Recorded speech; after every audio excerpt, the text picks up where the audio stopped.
जयकुमार भाऊ गोरे यांच्या नेतृत्वाखालील सांगोल्यात ऑपरेशन लोटस मोहीम यशस्वी।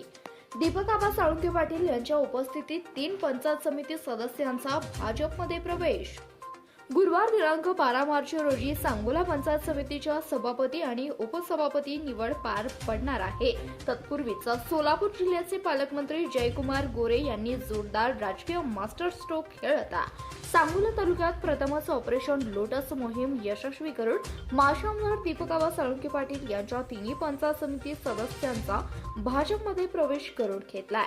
मुंबई येथे पालकमंत्री जयकुमार भाऊ गोरे यांच्या हस्ते आणि दीपक आबा साळुंखे पाटील यांच्या उपस्थितीत हा पक्ष प्रवेश संपन्न झाला। सांगोला पंचायत समिती सभापती उपसभापती निवडीच्या पार्श्वभूमीवर पालकमंत्र्यांच्या निवासस्थानी पालकमंत्री जयकुमार गोरे, तालुक्याचे माजी आमदार शहाजीबाबू पाटील, भाजपचे नेते बाळासाहेब येरंडे, भाजपचे जिल्हाध्यक्ष चेतनसिंह केदार, माजी जिल्हा परिषद सदस्य अशोकराव शिंदे यांच्यासह महायुतीचे प्रमुख नेते मंडळांची समन्वयक बैठक संपन्न झाली।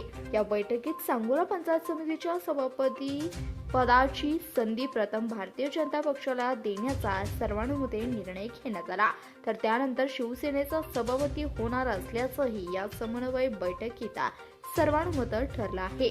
महायुतीच्या नेते मंडळींनी घेतलेल्या या निर्णयानुसारच पालकमंत्री जयकुमार गोरे यांनी सांगोला तालुक्यात ऑपरेशन लोटस मोहीम यशस्वीपणे राबवला आहे। जवळ पंचायत समिती गणातून पूनम इंगवले, गिरडी गणातून अशोक चोरमुले आणि अजनाळे गणातून बापू जावीर हे 3 उमेदवार सांगोला पंचायत समितीच्या निवडणुकीत यशस्वी झाले होते, तर महायुतीचे 5 आणि भाजपचे 6 उमेदवार विजयी झाले होते।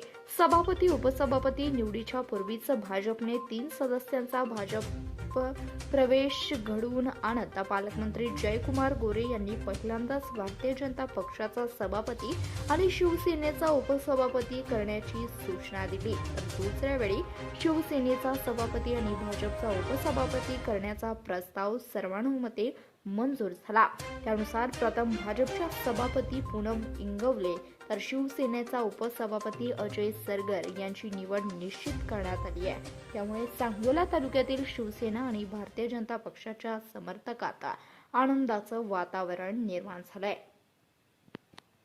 धन्यवाद। पाहत रहा CBS न्यूज मराठी।